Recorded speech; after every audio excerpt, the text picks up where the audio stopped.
Here's some of what Jim Chalmers has had to say. The private domestic economy didn't grow at all in the quarter. And all of these things were happening before the worst of the fires and well before the coronavirus hit. So the numbers show that there's been substantial weakness in the economy before the virus and before the fires. And what that shows is this: the problems in our economy didn't just show up with the coronavirus, and they won't disappear when the coronavirus does.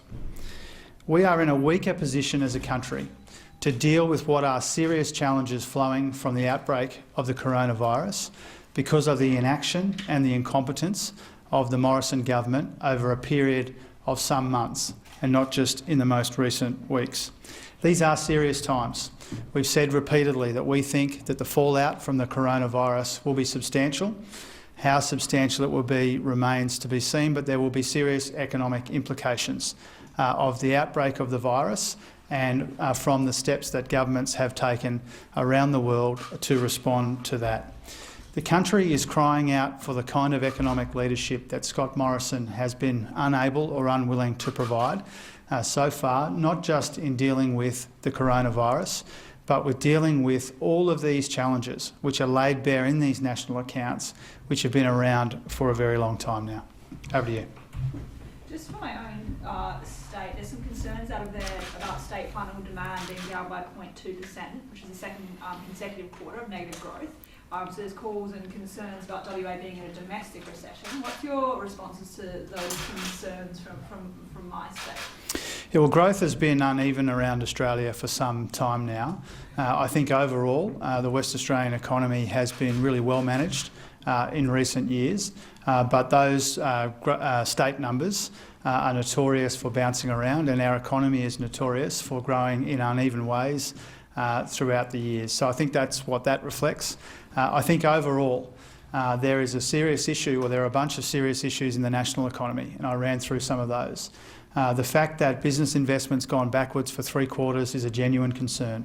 The fact that consumption's been weak and wages have been weak, the fact that quarterly growth went backwards nationally, these are our concerns. What about wage growth being that weak? Is there a lot of concerns you're hearing from your average Australian about how they're going to go for the rest of the year? Not just global headwinds now, but we're talking about really slow or negligible wage growth. Yeah, I think Australians understand that as weak as the economy has been, they fear with some justification that things are about to get worse before they get better. And that's an understandable feeling that they have in the community. It's justified. For a long time now, though, Australians have felt that no matter how hard they work, they just can't keep up with the rising costs of childcare, electricity costs, health costs, and all the rest of it. Australians don't ask too much of their governments. They want the opportunity to get ahead and not just get by. And for some time now, I think in this economy, the way that it's been mismanaged by Scott Morrison and Josh Frydenberg, that feeling that they can get ahead and not just get by is disappearing. And that's been a feature of the economy since well before the coronavirus hit. So the point that we're making is this: the government should not try and excuse or explain weakness in the economy that's been around for some years now by pointing to the coronavirus. Yes, the coronavirus will have a substantial impact, but this year's coronavirus does not explain or excuse last year's economic weakness. Do you fear that the Treasurer was talking about the bushfires and the coronavirus having a major impact on this quarter, the March quarter? Do you fear that we could see a negative number? Well, there's a strong expectation that the quarter we're in now, the March quarter, will be weak. And again, that expectation is well founded. There have been serious challenges in the economy this quarter. The economy was weaker than it should be before we hit this quarter, but many of the economists expect March to be remarkably weak. Just how weak remains to be seen. The government has said that the response to coronavirus will be a targeted and scalable economic stimulus. Given that there's a bipartisan approach in the coronavirus outbreak, will you be supportive of that stimulus package, or what would you do differently, or have you made suggestions to the government? Well, the government seems to have a new position each day, and their language has certainly changed over the last week about the need for stimulus. We've been saying for some time that something needs to be done to help businesses and workers and communities through the challenges of coronavirus. But we've also said for some time that there are broader issues in the economy which have been left unattended for too long. So we've always been in the cart for the government to come forward with a genuine economic plan to boost growth, which is at risk now during this period, but which has been remarkably weak for some time. Our preference is to be bipartisan about these things when things are serious like they are right now. If the government brings forward a package which is a good one, then we'll support it. If it's insufficient or poorly designed, or we think it's going to miss the mark, we'll make those points as well. Those are our responsibilities as the opposition, but certainly there is a need for something to be done.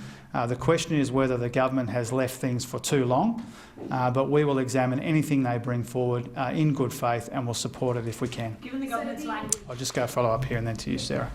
So the Deputy Prime Minister has just called on the states and territories to bring forward any infrastructure projects to boost the economy, stimulate the economy. Do you second that call to the states and territories?